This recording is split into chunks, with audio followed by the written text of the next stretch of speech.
Hi there folks, welcome back to Rich Reviews. I hope you're enjoying your Thanksgiving. I know I am, turkey is wonderful.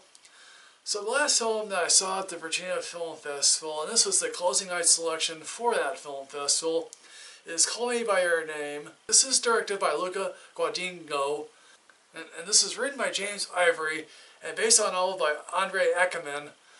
And have you ever wanted to spend a summer in an Italian villa, and that villa is visited by Armie Hammer? Then I got the film for you. This film is a formative look at the upbringing of Elio, played by Timothée Chalamet. And every summer they go to Italy, and this is in 1983, and his father rents out his room for a doctoral student to come visit his father, who does work, I guess, for the university apparently. And Elio's father, played by Michael Stuhlbarg, then hires Armie Hammer, a character, I guess Elio's father, is into art collection, I think. They show them at one point digging up a sculpture out on a lake or somewhere in Italy. And this is set north of Italy.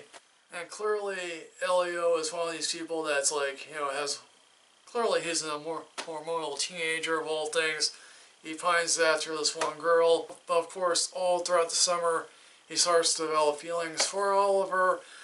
And of course, Oliver does sort of reciprocate back. Of course, eventually, yes, things do happen here. There's really a lot to love about this film. The Italian scenery, the performances in general. Because quite frankly, yes, this is clearly one heartbroken teenager who, even though he pines after this one girl, he clearly has feelings for Oliver here. I have never read this book and which this film is based off of here. Here's the thing.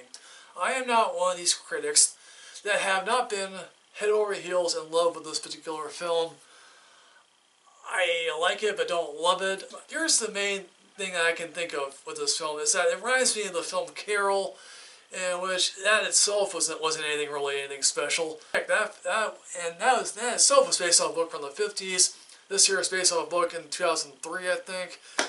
And also, here's another thing. James Ivory, this is the rare time that James Ivory has actually bothered to write the screenplay for a film, is that he has spent his entire career with, Isabel Marchand and Ruth Jabavaya of all people. And with those three, they made The Bostonians, they made Room with a View, they made Howard's End, they made Remains of the Day, they made Jefferson Paris to a lesser extent, and he also directed The White Countess. He has spent his entire career dealing with similar themes of life, loss, longing to being accepted by who you are. This doesn't cover any really specific new territory. There's also a peach scene that everyone seemed to really enjoy. I really didn't. There's also a lot of Jewish identity stuff here that I really didn't get. Maybe if you were Jewish, you can get that. So also in this book, there's apparently Oliver goes away. These two meet 25 and 30 years later. That is not in the film here. The filmmakers have expressed that if this film does well with audiences and critics, they might make the 25 and 30 year section sort of like a before sunrise, sunset, midnight type of deal.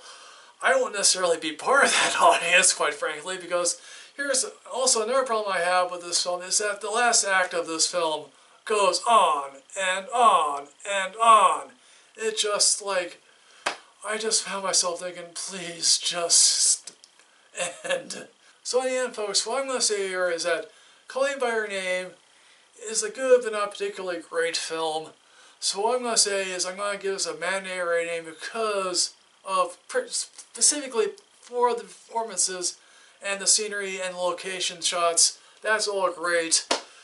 Again, so folks, what do you think of Call Me By Your Name? Did you happen to love this film? Did you happen to not care for it at all? Please put all the comments that you have in the comment box below. I'll see you next time, folks. Yeah.